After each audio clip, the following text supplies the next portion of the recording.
you all at Substratum Learners. तो यहाँ पर फिर से हम एक लेक्चर लेकर के आए हैं for class 12 English. That chapter name is Deep Water. All right, written by William O. Douglas. Right. तो पहले हम बात करेंगे इस चैप्टर के टाइटल के बारे में and then after we will with the help of these key points हम इसके एक्सप्लेनेशन पर जाएंगे. राइट. सबसे पहले हम बात करते हैं इसके टाइटल के बारे में. The title is deep water. This story is all about hydrophobia. Right. William Douglas ने अपने फियर के बारे में लिखा है, अपने उस डर के बारे में लिखा है जिसको उन्होंने फेस किया at the very young age. एक बहुत ही कम उम्र में उन्होंने इस डर का सामना किया. ये डर इनके अंदर घर कर गया एंड देन आफ्टर ये उससे किस तरह से इसको फेस करते हैं थ्रू आउट लाइफ, किस तरह से इसकी वजह से बहुत सारी प्रॉब्लम्स फेस करते हैं एंड देन आफ्टर किस तरह से इससे ओवरकम होते हैं, किस तरह से इससे उबरते हैं, बाहर आते हैं. We will discuss about this. Alright. तो ये चैप्टर सिर्फ और सिर्फ हाइड्रोफोबिया और उससे जूझने के ऊपर है. उससे किस तरह से लड़ करके एक इंसान अपने डर से किस तरह से ओवरकम करता है, किस तरह से with the help of his own will power. सिर्फ और सिर्फ एक चीज, जैसे जनरली लोग कहते हैं that self motivation is the best motivation. तो किस तरह से वो खुद को मोटिवेट करते हैं और किस तरह से वो स्ट्रैटेजी बना करके, प्लान बना करके इस डर से ओवरकम करते हैं, बाहर आते हैं.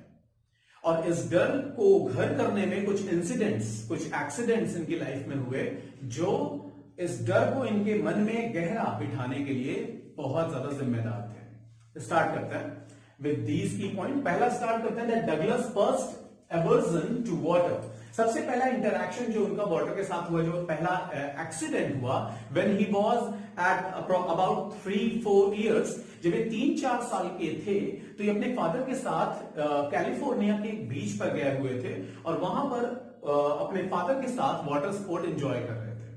अपने फादर के साथ वो पानी में खेल रहे थे, बीच पर थे, अपने फादर के शोल्डर पर बैठे हुए थे और अचानक से इनके फादर ने इनको मजाक के लिए एक बहुत जोर की वेव आई और ये नीचे गिर जाते हैं.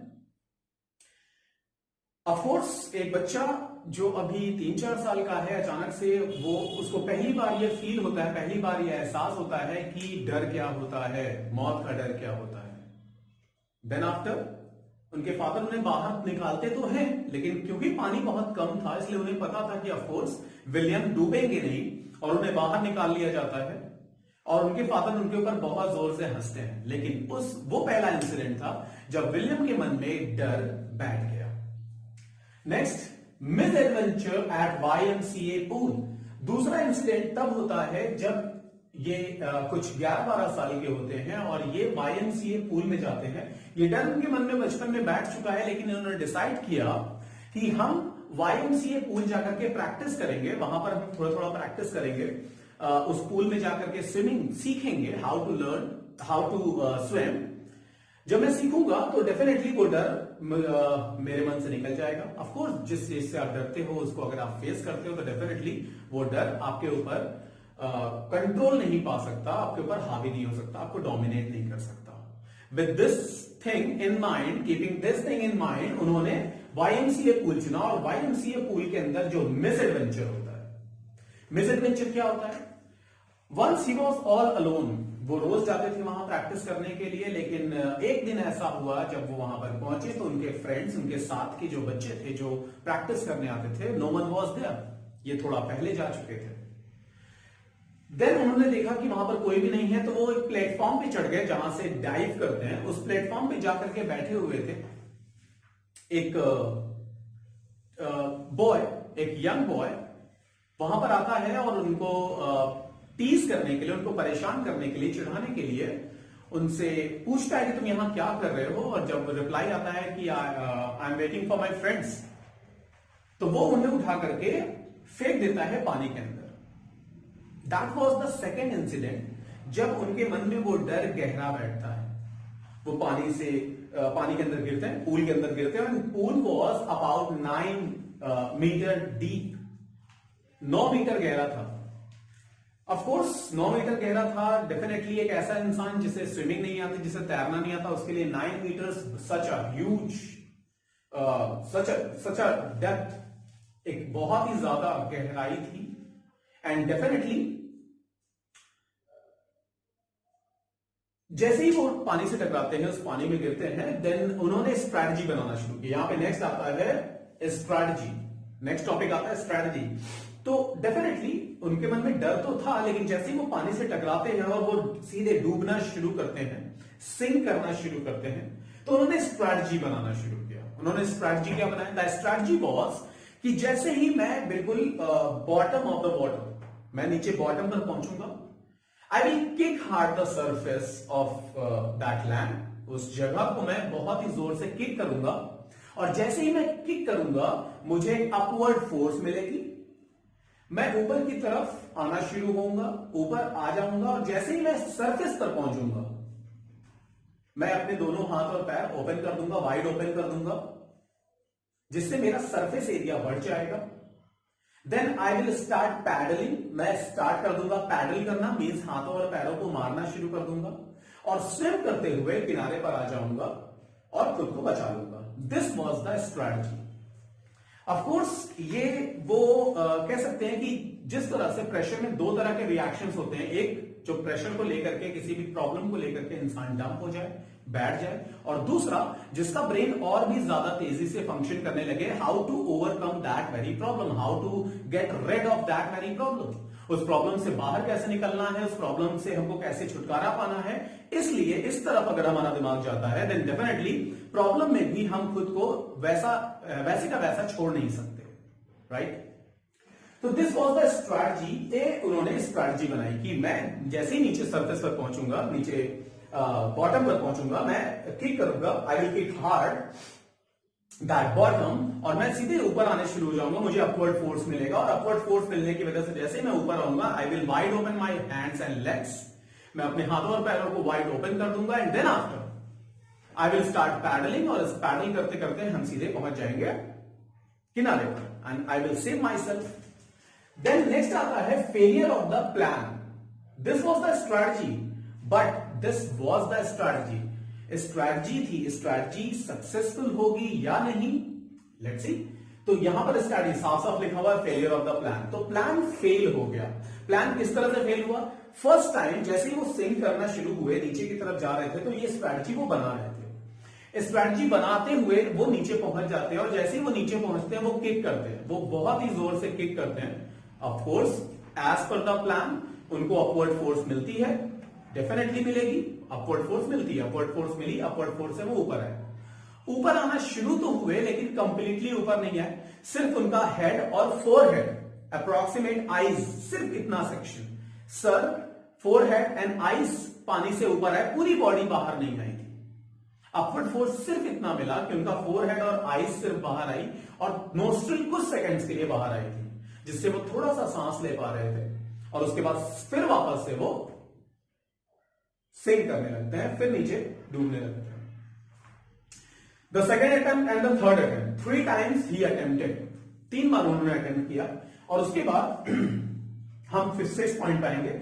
But effect of miss adventure हम इस पर, और 4th और 5th पॉइंट हम साथ में लेंगे। 4th point failure of the plan.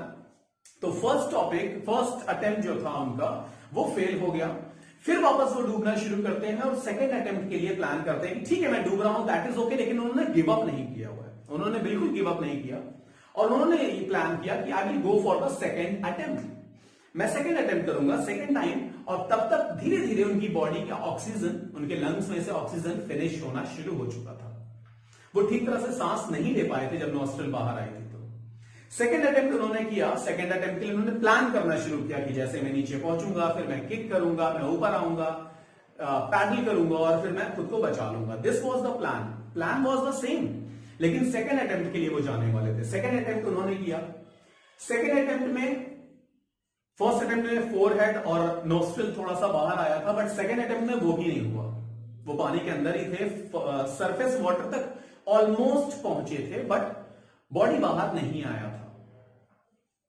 Third attempt तक उनकी कंडीशन बुरी होने लगी थी, लंग्स में से ऑक्सीजन कम होने लगा था, ऑलमोस्ट फिनिश होने लगा था, हाथ और पैर काम करना, फंक्शन करना बंद करने लगे थे, and he was almost paralysed, वो ऑलमोस्ट पैरालाइज्ड हो चुके थे और पैरालिसिस की कंडीशन में पहुंच चुके थे, हाथ और पैर पे कंट्रोल नहीं रह गया था।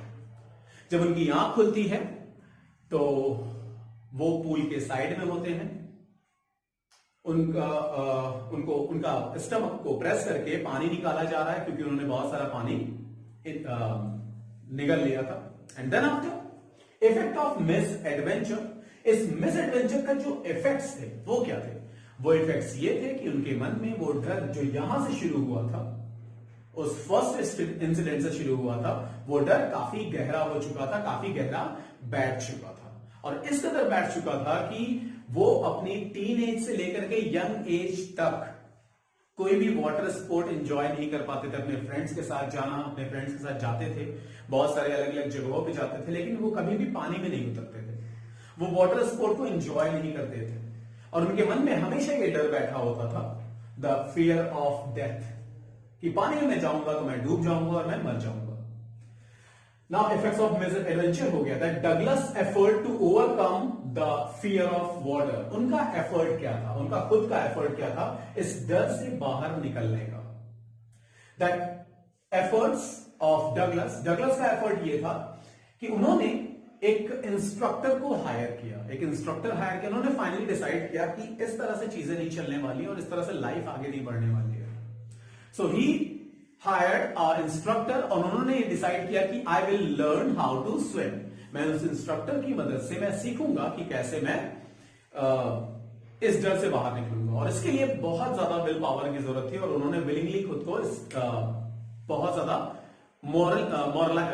मॉरली बूस्टअप किया, खुद को इनकरेज किया और उन्होंने फाइनली डिसाइड किया कि मैं एक इंस्ट्रक्टर हायर करूंगा और उसकी मदद से मैं इस डर से बाहर निकलूंगा। Next, the instructor's role. Instructor का रोल ये था कि इंस्ट्रक्टर ने उनके डर को निकालने के लिए उनको केबल की हेल्प से, सबसे पहले उन्होंने केबल की हेल्प से उस पूल को पार करना सिखाया। उन्होंने उनको पहले साइड में पैडल करना सिखाया कि साइड में रह करके उनकी बेल्ट लगा करके उन्हें एक प्रोटेक्टिव बेल्ट लगा करके, सो दैट उन्हें ये बिलीव हो, ये फेथ आ जाए डगलस को कि he is not going to sink, वो नहीं डूबने वाले हैं, वो किसी भी हाल में नहीं मरने वाले हैं, राइट। देन उसके बाद उन्हें उस बेल्ट की हेल्प से, उस केबल की हेल्प से उन्हें इंकरेज किया कि आप पूल पूरा क्रॉस करके और वापस आओ स्विम करके। एंड देन आफ्टर उन्हें इनहेल और एक्सहेल करना सिखाया कि जब आप अंडर वाटर हो तो किस तरह से आप थोड़ी देर के लिए अपने सर को बाहर निकाल के इनहेल कर सकते हो और किस तरह से अंडर वाटर एक्सहेल कर सकते हो, सांस लेना और सांस छोड़ना। ये सारे जो बेसिक टिप्स थे वो सारा रोल था इंस्ट्रक्टर का। इंस्ट्रक्टर ने उन्हें सारी चीजें सिखाई। And then Douglas experienced at Lake Wentworth in New Hampshire। तो डगलस का जो एक्सपीरियंस था, डगलस जब सीख गए उस चीज को, उस स्विमिंग को, तो उन्होंने खुद को ट्राई किया उस लेक में, वेंटवर्थ में खुद को ट्राई किया। वो डर वापस लौटा उन्हें, उनके मन में वो डर आया कि वो कैसे ये कर पाएंगे। लेकिन that was the comic scene, वो लास्ट में बिल्कुल कॉमिक सीन होता है कि वो डर वापस तो आता है लेकिन वो उस डर से बाहर निकल चुके हैं। He is now overcome with fear of death, fear of water. उनके मन में अब वो डर नहीं रह गया है उस वाटर का, और इस तरह से उन्होंने डीप वाटर मीन्स इस फियर ऑफ वाटर से अपने आप को ओवरकम किया। So this chapter was all about that how a person can get rid of any kind of fear with the help of self motivation। तो ये points थे, these were the key points। इनका detail explanation and details हमारे description box में है, right, you can go through. आप जब lecture देख रहे हैं तो लेक्चर देखने के बाद डिस्क्रिप्शन में जाकर के इन की पॉइंट्स के डिस्क्रिप्टिव वर्जन, यानी इन की पॉइंट्स के जो सब पॉइंट्स हैं, उन पॉइंट्स को भी आप देख सकते हो। डिस्क्रिप्शन में वो नीचे लिखा हुआ है सारा कुछ, alright. So hope you like this video and do like, subscribe and follow us. Thank you very much.